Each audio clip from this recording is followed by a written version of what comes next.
Velkommen til Mephistos Bistros juletips. Er du også træt af ensomme og kedelige juledekorationer, så gør som os. Vi følger Alexander Bands juletips. Vi tager først lidt ler og klasker med bestemt hånd på vores juleplads.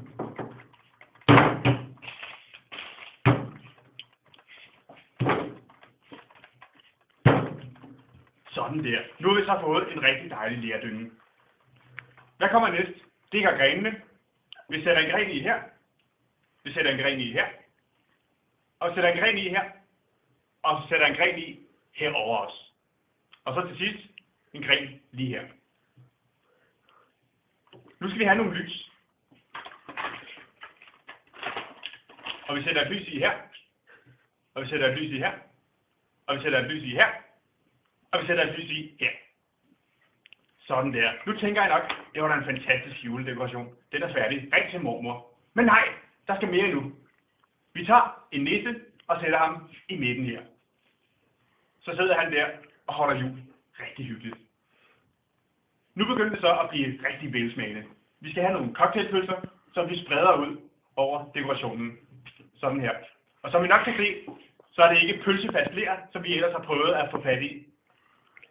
Så vi skal sådan klemme dem ned i leren, uden at pølserne sprænger, for ellers bliver dekorationen nemlig værdiløs.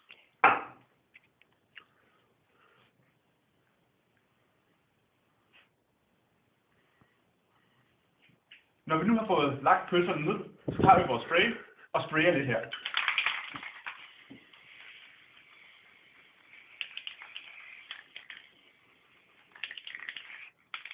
Men der skal mere endnu. Vi skal have lidt mere krømmel. Så vi drysser sådan lidt med nænsom hånd. Og husk, der skal mest i venstre side, ellers så ødelægger det symmetrien.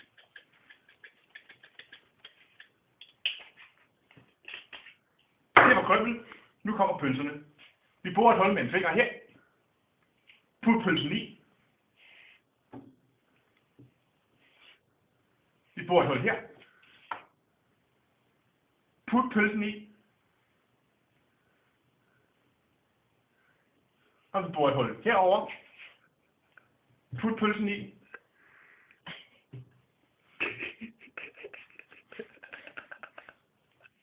Og så her, 360 grader øst, borer vi et hul og putter pølsen i.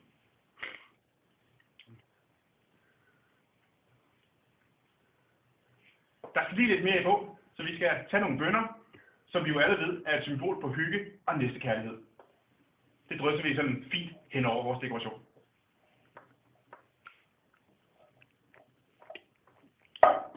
Nu skal vi have lidt mere spray.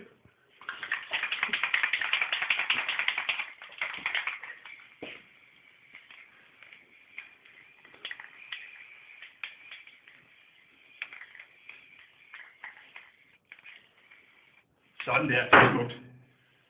Men så for at den første nisse ikke skal være helt alene, så tager vi en til og placerer ham her. Så kan de holde jul sammen. Så skal vi lige have lidt krømmel mere.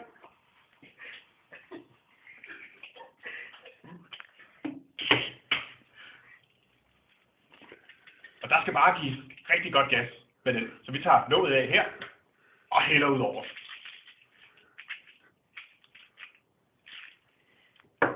Nu kan vi så tænde den.